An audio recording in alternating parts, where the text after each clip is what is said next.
Hello friends, welcome back to my channel. இன்றைக்கி சூப்பரான ஒரு சைட் டிஷ் ரெசிபி, சத்தானது கூட ருசியானது முருங்கைக்கீரை கூட்டு எப்படி செய்யலான்னு பார்க்கலாம்.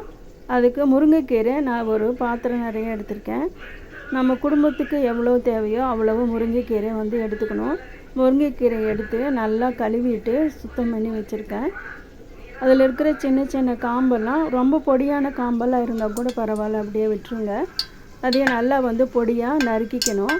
இப்போ ஸ்டவ் பற்ற வச்சு ஒரு கடாய் வச்சு சன்ஃப்ளவர் ஆயில் ஊற்றிருக்கேன். ஊற்றிட்டு கடுகு போட்டேன். கடுகு நல்லா பொரிஞ்சிருச்சு. அதுக்கப்புறமா ஒரு பெரிய வெங்காயம் நல்லா பொடியாக கட் பண்ணிவிட்டு அதை நீங்கள் சேர்த்துக்கங்க. அதுக்கப்புறமா ஒரே ஒரு பச்சை மிளகாய் மட்டும் போட்டுக்கலாம்.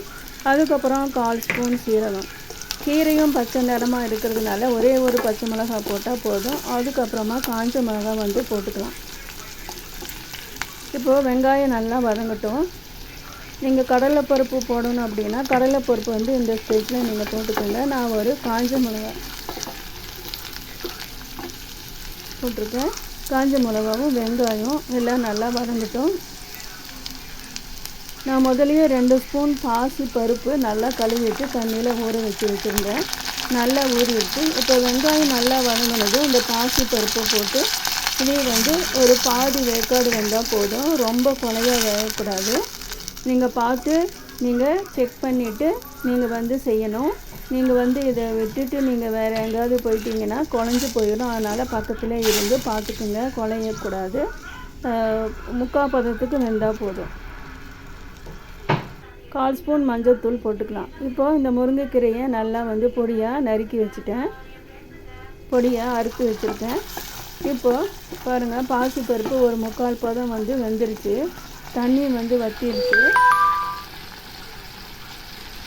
எந்த கூட்டு செய்தாலும் நீங்கள் தேங்காய் எண்ணெய் ஊற்றி செஞ்சு பாருங்கள், அவ்வளோ சூப்பர் டேஸ்ட்டாக இருக்கும். நான் இப்போ கொஞ்சமாக தேங்காய் எண்ணெய் நான் ஊற்றிக்க போகிறேன். உங்களுக்கு விருப்பம் இல்லைன்னா நீங்கள் தேங்காய் எண்ணெயை ஊற்றுறதை நீங்கள் ஸ்கிப் பண்ணிக்கலாம். இப்போ தேங்காய் எண்ணெய் ஊற்றிக்கலாம். தேங்காய் எண்ணெய் ஊற்றும்போது ஸ்மெல் நல்லாயிருக்கும், டேஸ்ட்டும் உங்களுக்கு நல்லாயிருக்கும். இப்போது பொடியாக நறுக்கின முருங்கைக்கீரையை இதில் போட்டுடலாம். போட்டுட்டு இதை நல்லா இதை மிக்ஸ் பண்ணி விட்டுறணும்.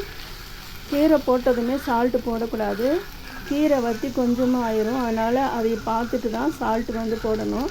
இப்போ 2 ஸ்பூன் தண்ணி ஊற்றிக்கலாம். கீரை வேகணும். கீரையோட நிறம் மாறாமல் இருக்கிறதுக்கு ஒரு பிஞ்சு நீங்கள் சுகர் போட்டுக்கலாம். நான் சுகர் போடலை.